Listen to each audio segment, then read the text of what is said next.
right, so Rick, man, ironically, at the old ballpark, you had a postseason run with the Rangers as well. Can you talk about that and just seeing the atmosphere here now, years later? What do you think about that? Well, it's going to be exciting. I wasn't here for the one game they have had here at home this time around, but tonight will be. I'm assuming it's going to be real loud, and I know the fans have been, great fans forever. Back when I played, they were amazing and passionate about the team, and obviously these guys got close, 12 years ago or so. So it's been a long time coming. I'm sure the fans here will be rocking and very supportive, like they always are. So I remember when you got here to Texas, it was you, John Burkett, just different guys. And y'all went on a run, right? The team when Johnny Oates was the manager at the time. Do you see any similarities, like as far as like how the club has the cohesive unit? Because like Bochy is a guy that everybody respects. Johnny Oates is a guy that y'all respect. Do you see any similarities in that case? Well, yeah. I mean, obviously both. My era and this group of guys. Obviously, there's a lot of talent, right? Like, I mean, there's a lot of guys that have proven what they can do in the big leagues. Have played a lot of really important innings. We had the same thing back then. We had a lot of really good players, Pudge and Juan and guys that won MVPs and Hall of Famers and Pudge. And, these guys might have a little more front end talent when it comes to starting pitching, but they're Bulldogs, Evo and Max and these guys, they throw a lot of innings. They'll give you everything they got, just like we did back in the day. And, in the end, it really comes down in the postseason. It comes down to usually pitching beats hitting. And, they've proven they have a lot of depth here in pitching, and they've needed it to get to this point, and now they can hopefully use it going forward. I love it. So speaking of pitching, I had this question called Baseball Mount Rushmore, and I know it's on the spot, but I'm going to ask you as a pitcher, if you had to put 4 pitchers on your Baseball Mount Rushmore, who are the 4 pitchers you put on your Baseball Mount Rushmore? Well, the first one's easy. The first one's Nolan Ryan. I think he's probably, to me, he would have, if you make the faces different sizes, he would have the biggest face. And not because he has the biggest face, but in my opinion, he deserves it. To me, he's the best ever. What he accomplished in the game, not only what he did, with his numbers and all the strikeouts, but just the longevity. And then, we were chatting before the interview here, the person he is, too. You know what I mean? I was fortunate enough to get to know Nolan when I first came up, and what he meant to the game is amazing. So he's a no-brainer for me. There's a lot of other good ones, man. Sandy Koufax, I never got to see in person, but again, I think he kind of revolutionized the game a little bit. He had a shorter career, but was absolutely dominant in the time he played. Probably could have played longer, but he chose to go a different way. Greg Maddux, again, in my era, what he did and the way he could manipulate the strike zone and change speeds, and it's a different style of pitching that he did compared to what these guys are doing now with the max effort, max velocity, and all those kind of things. But just being a true pitcher, I think he's kind of in a class by himself.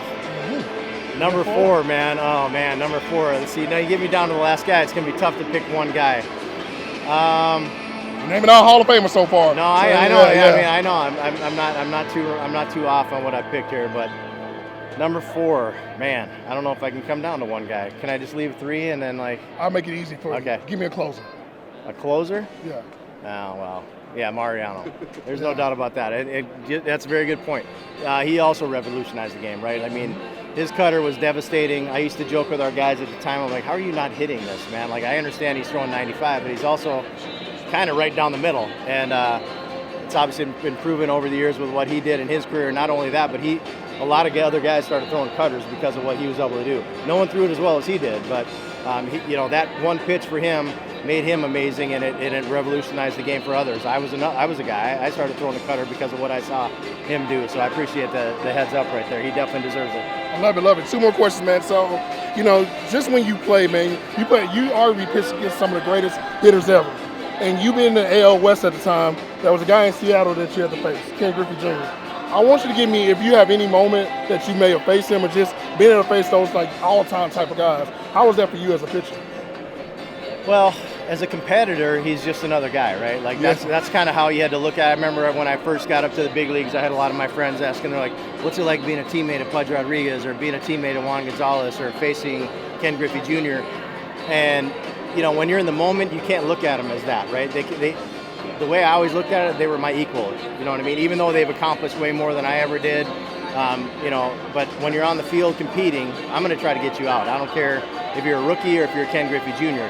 But looking back at it and sitting on the bench and watching him play and realizing I'm playing in the same stadium as him, playing against him, you realize how special he is. And, at the time, he was the guy, right? Like, Yeah. I know people talk about Barry Bonds, and there's a lot of great players, but for me, Ken Griffey Jr. was the face of baseball during my era, and what he did with his athleticism and the way he played the game with a joy and a smile on his face, and just how smooth he made everything look. Like, he made everything look really easy. So, fortunately, I had decent success against him, but I didn't want to face him, put it that way. I had to face him. It wasn't a choice. Okay, cool. Last question, man. So I do this thing called walk-up music right now. I know you notice, like, baseball now is embracing players to be able to express themselves. They got cool walk-up music, the lights cut off, everything.